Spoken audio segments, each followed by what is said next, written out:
नई दिल्ली के साबिक वजीर आला अरविंद केजरीवाल ने हाल ही में शराब स्कैंडल केस में अदालत की जानिब से बरी किए जाने के बाद मीडिया से गुफ्तगू करते हुए एक चौंका देने वाला बयान दिया है। उन्होंने कहा कि मुझसे निमटने का एक ही तरीका बचा है और वो है कि मेरा कत्ल कराया जाए। अब तो एक ही तरीका बचा है मोदी जी केजरीवाल से निपटने का।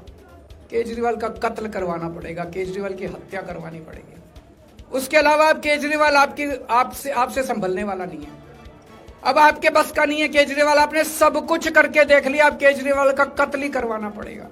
अरविंद केजरीवाल के इस बयान ने भारत के सियासी हलकों में हलचल मचा दी है, क्योंकि ये पहली बार नहीं कि अरविंद केजरीवाल ने अपनी जिंदगी को लाख खतरा महसूस किया हो। उन्होंने कहा कि मैंने अपनी पूरी जिंदगी में कोई गलत काम नहीं किया है, मगर सियासी साजिश के तहत उन पर झूठे मुकदमात बनाए गए और नाहक जेल में रखा गया ताकि उन्हें किसी न किसी तरीके से खामोश कराया जा सके। अरविंद केजरीवाल के बयान ने अवामी सतह पर सख्त सवालात उठा दिए हैं कि क्या भारतीय सियासत में इस किस्म की खतरनाक सूरत-ए-हाल मामूल बनती जा रही है।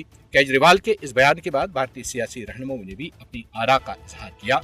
इस वाक़े ने भारत की सियासत में एक और नया खतरनाक मोड़ पैदा कर दिया है, जहां सियासी रकावतों और इल्जाम तराशियों का सिलसिला बेहद शिद्दत इख्तियार करता जा रहा है। अरविंद केजरीवाल ने मोदी और अमित शाह को कड़ी तनकीद का निशाना बनाते हुए कहा कि बीजेपी को इक़्तिदार की भूख है और उसने दिल्ली के 3 करोड़ अवाम को नुकसान पहुंचाया है। केजरीवाल ने मोदी को खुला चैलेंज देते हुए कहा कि आज मैं मोदी को चैलेंज करता हूं कि अगर हिम्मत है तो दिल्ली में दोबारा इंतखाबात करवा कर देखें। अगर बीजेपी को 10 या उससे ज्यादा सीटें मिल गई तो मैं उसी दिन सियासत छोड़ दूंगा। अरविंद केजरीवाल और आम आदमी पार्टी के एक और रहनुमा मनीष सिसोदिया को दिल्ली की एक्साइज अदालत ने सीबीआई को सख्त तंबीह करते हुए मुकदमे से बरी करके केस खारिज कर दिया है।